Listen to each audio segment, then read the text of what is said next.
Good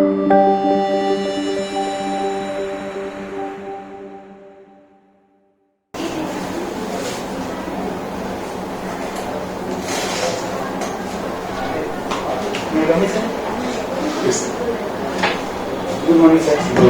bus thank you. તમે આ remove કરી શકો.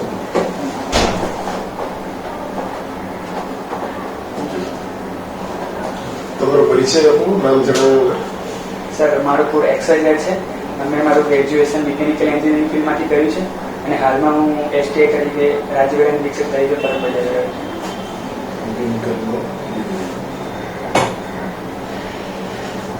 માસ્ટર કર્યું છે નથી કર્યું? તમારી પાસ્ટ એક્સપિરિયન્સ અત્યારે તમે પેલા STI સ્ટેટ ટેક ઇન્સ્પેક્ટર. ક્યારથી છો? સર 1 ફેબ્રુઆરીથી, એટલે ઓલમોસ્ટ 6 મહિના.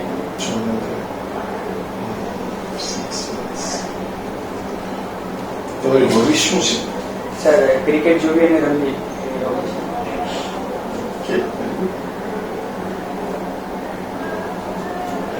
Preference? Sir first deputy collector, second deputy superintendent of police અને થર્ડ ડિસ્ટ્રિક્ટ રજિસ્ટ્રાર. ક્લાસ 2 માં? Sir first STO, second TDO અને થર્ડ પર DIR.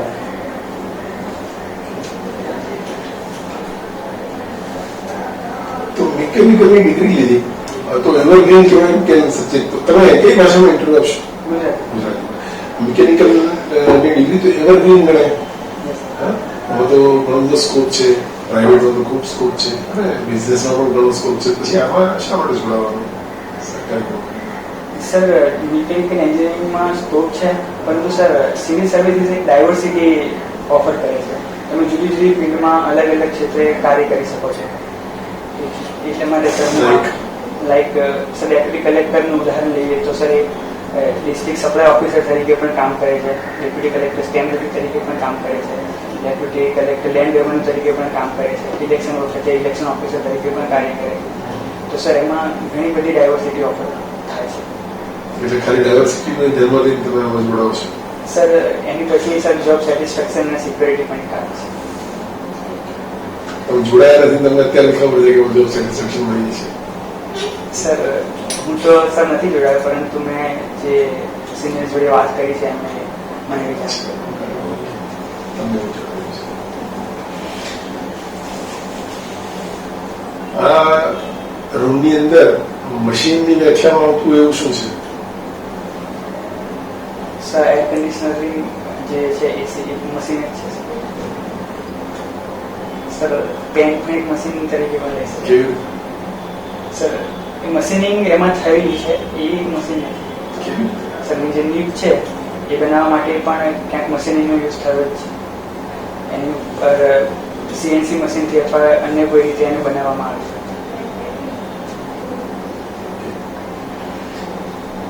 STI માં તમારે GST માં ગુડ્સ શું છે, સર્વિસ શું છે અને ટેક્સ શું છે? સર ગુડ્સ એટલે કોઈ પણ એવી વસ્તુ કે જે ફિઝિકલ એક્સપિરિયન્સ ધરાવતી હોય, જેમ કે ફિઝિકલ સર એટલે કે જેનું દેખાઈ શકે આપણને. અચ્છા, ક્લોરીન ગેસ છે એને આપણે નહીં કહીએ ને તમારી વ્યાખ્યા ગુડ્સ. CNG ગેસ છે એનું કહીશું ગુડ્સ. Yes sir. ક્યાં દેખાય છે?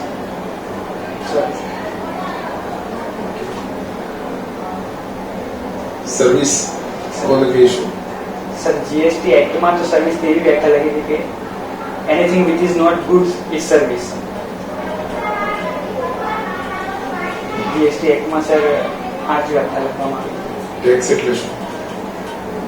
ટેક્સની ડેફિનેશન સર જ્યારે આપણે કોઈ બી વસ્તુની ખરીદી અથવા વેચાણ કરીએ છીએ ત્યારે પછી રકમ ચૂકવવામાં આવે છે અને ટેક્સ કહેવામાં આવે. હું કશું જ ખરીદી નથી કરતો, કશું વેચાણ નથી કરતો, તો સરકાર મારી પાસે ટેક્સ લે તે ટેક્સ કહેવાય? સર ડાયરેક્ટ ટેક્સની ડેફિનેશનમાં આવે છે.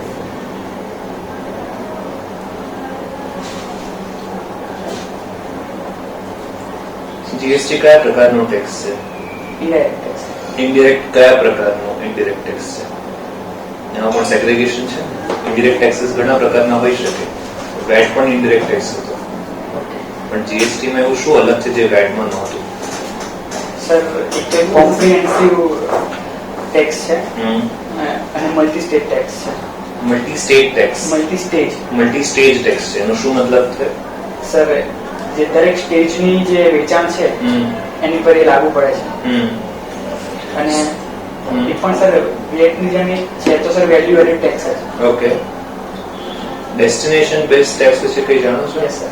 શું મતલબ થાય? ડેસ્ટિનેશન બેઝ ટેક્સ નો મતલબ છે કે જ્યાં એ વસ્તુ અથવા સેવાનું છેલ્લે જ્યાં અંતિમ જ્યાં અંત પામે ત્યાં એ ટેક્સ નો ઉપયોગ થાય છે. મેઇન ડિફરન્સ તો આ જ થયો ને? Yes sir. એ મેઇન ડિફરન્સ છે.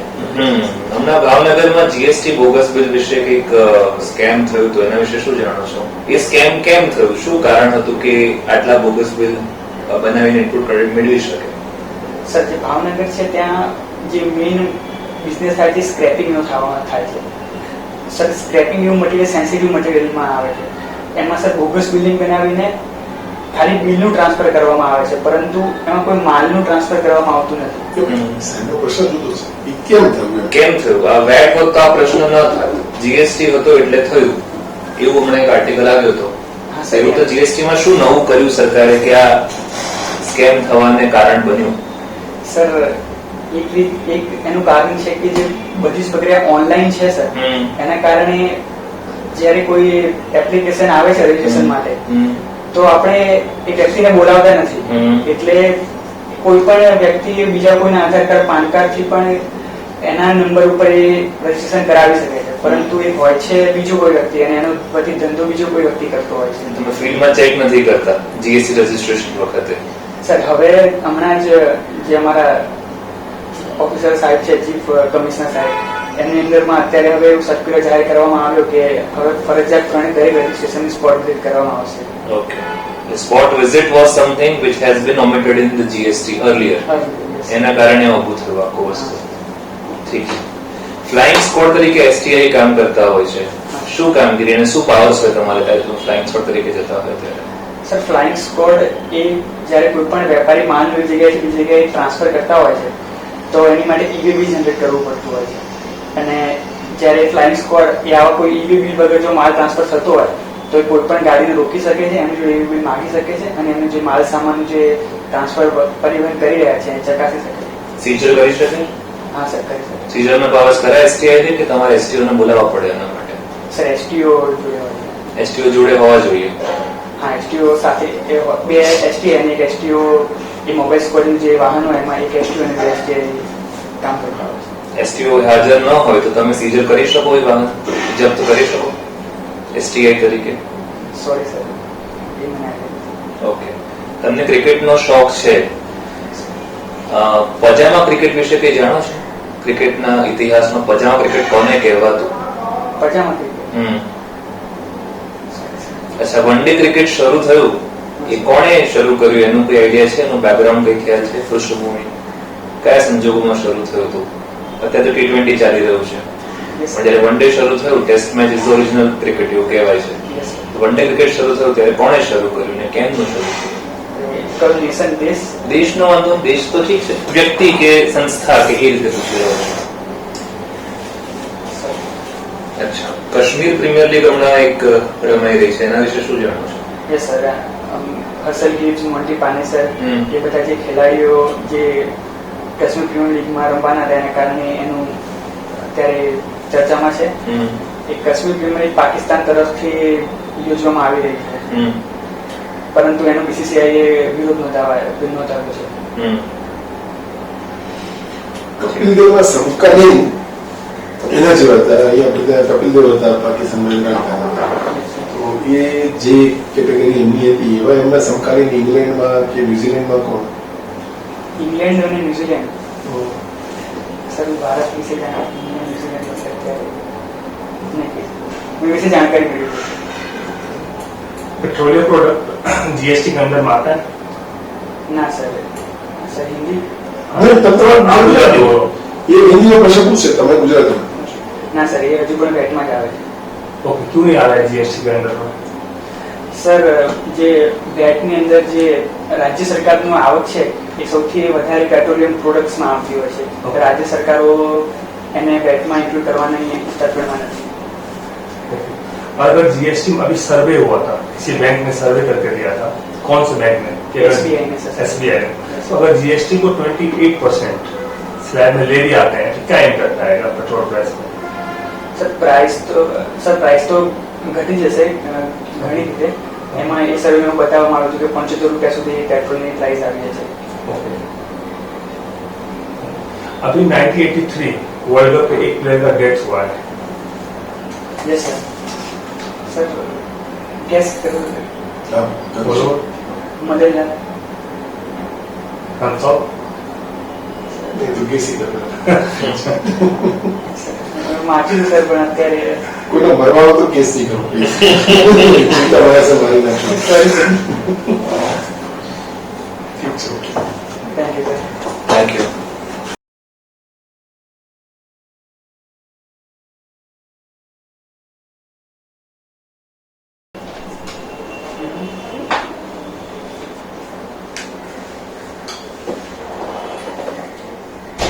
પાર્થ, તમને શું લાગ્યું તમારે શું કેવું?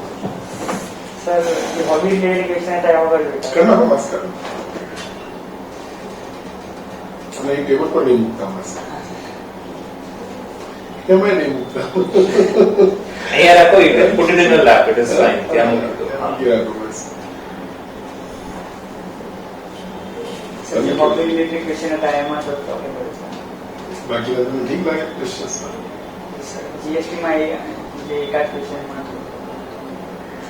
બીજમાં તમે એમ કહો કે જે પીઆરએસ હોય તે દેખી શકો આવું કહું નહીં. તમે બરાબર સમજી લો જીએસટી તમારું બેઝિક.